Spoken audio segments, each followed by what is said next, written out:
Olá pessoal, sou Cleidiana Ramos, sou jornalista, doutora em antropologia e produzo conteúdos de memória para os canais do Grupo à Tarde. Eu sou Priscila Dória, jornalista e repórter do Grupo à Tarde. Nós estamos aqui na sessão Senta que Temos História do Projeto REC. Nessa sessão a gente recebe especialistas das mais variadas áreas do conhecimento para comentar aqui peças que formam o acervo do SEDOC à Tarde, como reportagens, fotografias. Hoje a gente está aqui com a professora Lucileide Cardoso, mas ela vai se apresentar melhor. Tudo bem, professora? Tudo bom? Eu sou a Lucileide Cardoso, professora da UFBA, Departamento de História Contemporânea e também do Brasil Contemporâneo. Sou pesquisadora da ditadura militar desde da graduação em História e hoje eu lidero um grupo de pesquisa na UFBA chamada Memórias, Ditaduras e Contemporaneidades, onde eu faço um trabalho desde a iniciação científica, mestrado, doutorado, de orientação, de formação de novos pesquisadores, né? E, mais recentemente, eu tenho tido uma preocupação em comparar as ditaduras ibero-americanas, principalmente Espanha e Portugal, com a ditadura brasileira. Então, eu estou fazendo, nesse momento, um trabalho de pesquisa voltada a esse processo de perseguição dos intelectuais, principalmente professores universitários, desses três países. É isso.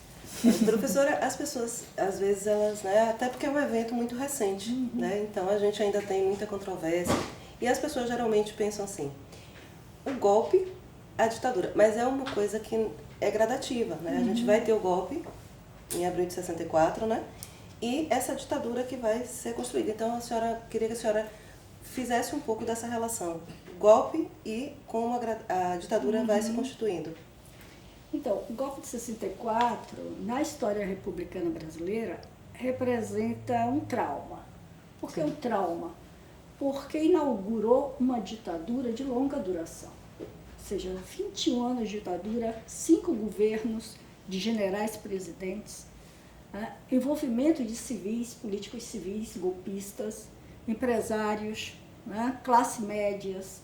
Então, a gente tem efetivamente um trauma, vamos dizer assim, a partir de 1964.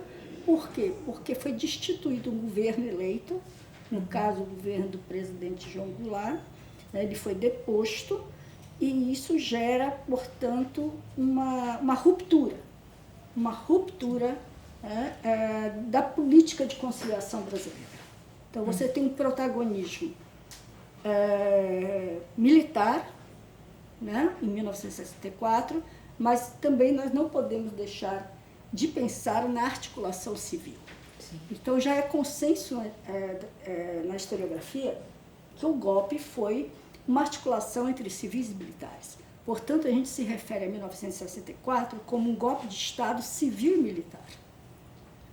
Óbvio que, no primeiro ano do golpe, né, você tem uma instabilidade e ainda uma pretensão dos governadores que apoiaram o golpe, Carlos Lacerda, no Rio de Janeiro, Magalhães Pinto, né, e o Adhemar de Barros. Sim. Magalhães Pinto em Minas e Adhemar de Barros em São Paulo, esses três governadores tinham a pretensão de retorno à normalidade e, portanto, de concorrer à presidência da República. Isso após o golpe.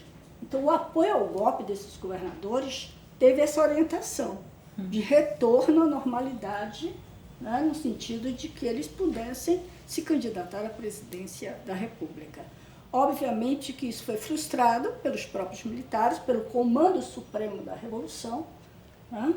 E você tem aí uma questão muito importante que foi a liderança do Castelo Branco nesse processo. No caso do general Castelo Branco, que é o primeiro. O general, né? Porque o grupo do general Castelo Branco. Porque, na verdade, se a iniciativa foi do general Olímpio Mourão, que saiu com as tropas lá de Minas Gerais, em direção ao Rio de Janeiro, né? Você tem, na verdade, no desdobramento dos governos militares, uma marginalização no próprio meio militar da figura do Mourão, porque ele agiu impulsivamente. Sim. Ou seja, o golpe deu certo, mas poderia não ter dado. Porque, na verdade, a conspiração já estava sendo preparada 3 meses antes e ela estava prevista para final de abril. E foi antecipada para o dia 31 de março em função da atitude do Mourão. Então, Mourão, vejam bem, Mourão nunca assumiu um cargo importante em nenhum governo militar. Tanto é que ele publica posteriormente um livro de memórias, ressentido com a cúpula militar, né, que assumiu o país, que o seu papel foi negligenciado. Imagina assim. Então, veja, pensar o golpe de 64 é pensar uma ruptura, uma forte ruptura, pensar que foi um golpe de articulação civil e militar, que teve ingerência norte-americana. Isso é muito importante, nós já comprovamos isso enquanto historiadores. Né? Nós temos um livro do professor Carlos Fico, publicado em 2008, que se chama O Grande Irmão. Carlos Fico dialoga neste livro, O Grande Irmão, o tempo inteiro com o intelectual baiano, já falecido, que é o Muniz Bandeira. Por quê? Porque o Muniz Bandeira foi um dos primeiros a publicar um livro fantástico, chamado As Lutas Sociais no Governo João Goulart, em que ali ele já discute o momento do golpe e, de forma hipotética, ele coloca a participação norte-americana no golpe de Estado de 64. Só que naquele momento histórico ele não tinha condições de comprovar com a documentação. Então o professor Carlos Fico faz isso em 2008. Sim. Né? Então isso representa um avanço da nossa historiografia. Com certeza. Em termos assim, que já é consenso, né, toda essa compreensão histórica sobre o golpe de 64 na articulação civil-militar e na participação americana. E aproveitando, professora, que você falou, né, do Muniz Bandeira, qual foi o impacto, né? A gente, em outras cidades, a gente fala muito do impacto da ditadura, do golpe, nas capitais, mas e como foi o impacto disso em outras cidades, aqui da Bahia mesmo, do interior, como Feira ou Alagoinhas, ou até outras cidades mesmo? Como é que foi esse impacto lá? Essa sua questão é muito interessante, porque eu poderia já afirmar com muita certeza de que existe uma produção de pesquisas sobre a Bahia, sobre a ditadura na Bahia. Né? Então, existe uma série de livros já publicados, de artigos sobre o golpe de Estado na Bahia, né? Sobre os desdobramentos da ditadura no interior. Então, a gente já tem aí alguns trabalhos significativos, né? E, logicamente, isso aponta para novidades, vamos dizer assim, pensar não só Feira de Santana, que é, né, o lugar onde ficou muito demarcado essa resistência no interior da Bahia, com o Chico Pinto, mas também outras cidades.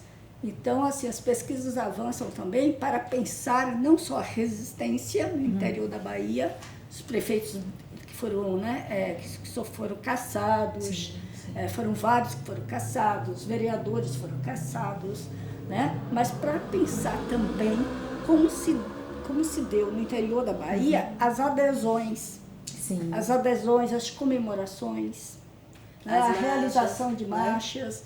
Então, veja, eu vou só falar rapidamente de um estudo da Cristiane Mota, de uma orientanda minha, que defendeu recentemente sua tese de doutorado, e tem já um livro publicado sobre Santo Antônio, que vai falar exatamente de Santo Antônio, como se deu a adesão ao golpe e as resistências. E mais recentemente, ela compara Santo Antônio, a Cruz das Almas e a São Miguel das Matas. E aí o papel fundamental de Cruz nesse processo. Sobre Cruz das Almas, eu também escrevi um artigo que se chama Movimento Estudantil na EAB, na Escola Agronômica da Bahia, na época da ditadura. É um artigo que eu publiquei em 2012 e é muito interessante porque Cruz, a gente descobriu muita resistência. Ou seja, primeiramente, você tinha em Cruz a chamada Frente Nacionalista, no período do João Goulart. Na verdade, nessa frente nacionalista, que produziu um jornal importante, e é essa coleção desse jornal que nós descobrimos na casa de um dos particulares em Cruz, se tornou mestrado do Weber, né, defendido na UNEB. Então, existe um mestrado sobre a Frente Nacionalista em Cruz das Almas, que é um trabalho fantástico do Weber de Oliveira, defendido na UNEB de Santo Antônio. E é interessante porque, na verdade, um dos mentores dessa Frente Nacionalista era José Bandeira Ramos, que foi professor da EAB, que com o golpe de 64, ele era vereador, antes de ser professor da UFRB, ou da EAB, que hoje é a UFRB, ele foi vereador de Cruz cassado no momento do golpe. E, na verdade, ele era um comunista. Ele era comunista. Então, a Frente Nacionalista servia, vamos dizer assim, como um disfarce, né, para pensar o comunismo. E aí vários artigos de autoria do Bandeira Ramos, contra o imperialismo yankee, os jornais publicavam, o Jornal Nacionalista publicava isso. Então, o que acontece? Nesse artigo, eu entrevistei vários ex-engenheiros agrônomos, a maioria, que viveram esse processo de luta em Cruz das Almas desde 64 e principalmente em 68. E é muito interessante a história de Cruz, e singular e pouco conhecida, porque Bandeira Ramos, já em 64, teve que fugir com a sua esposa, né? Porque ele foi caçado, perseguido, depois preso. A esposa foi barbaramente torturada num DOPS no Rio de Janeiro. O que acontece em Cruz, que é muito interessante, que eu trabalho nesse artigo. A EAB apoiou o golpe, então existem atas da congregação que recepcionaram o golpe, mas ao mesmo tempo cria-se ali uma resistência por parte de professores e alunos. E um dos professores que vai resistir ao golpe foi o Almica Baiardi. Sim, Almica Baiardi, que eu entrevistei, vai chegar armado em Cruz para tentar resistir ao golpe.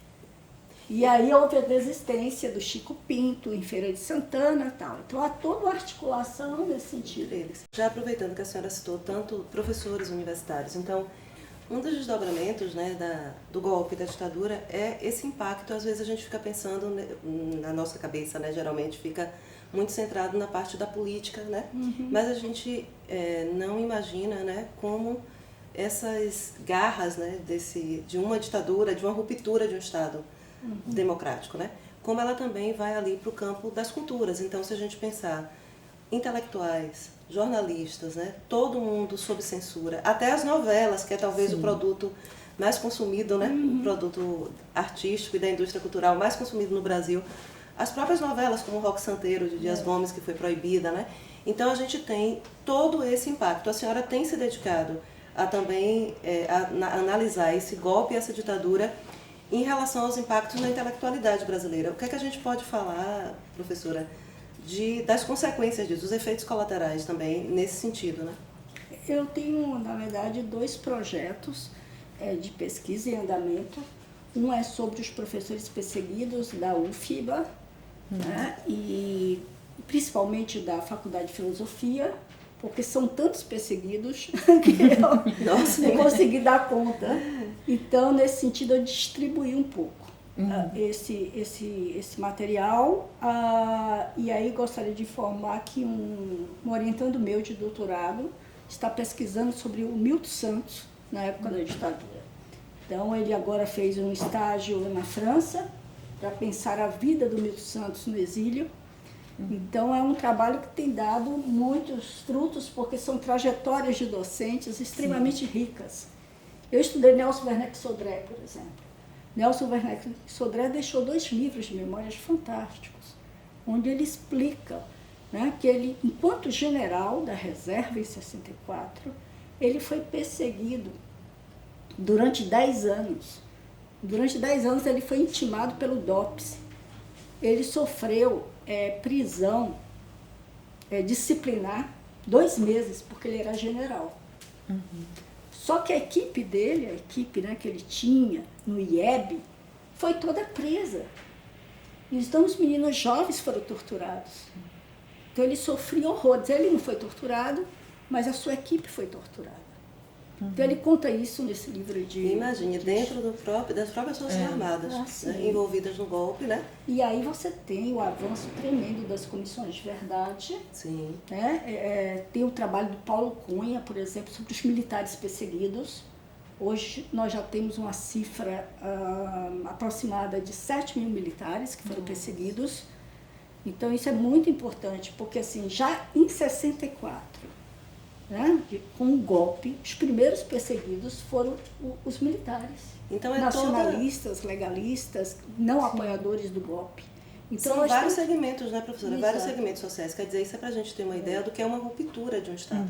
E aí, é muito importante isso, porque a partir das comissões de verdade, principalmente da Comissão Nacional da Verdade, né, em 2012, a partir de 2012, você tem um avanço muito grande de documentação. Sim. Com relação aos indígenas que sofreram,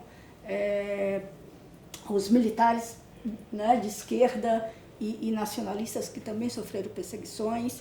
Então essa documentação toda vai desmistificando, né, ou quebrando visões de que, por exemplo, todos os militares eram golpistas e malditos, né, que os civis não se envolveram. Então, que artistas estavam desligados, né? Pelo contrário, tem uma resistência enorme de artistas, né? Então, inclusive os baianos Gil e Caetano. Com certeza, né? E vários outros. E estão resistindo ainda hoje, né? Para que serve recordar um golpe que faz 60 anos?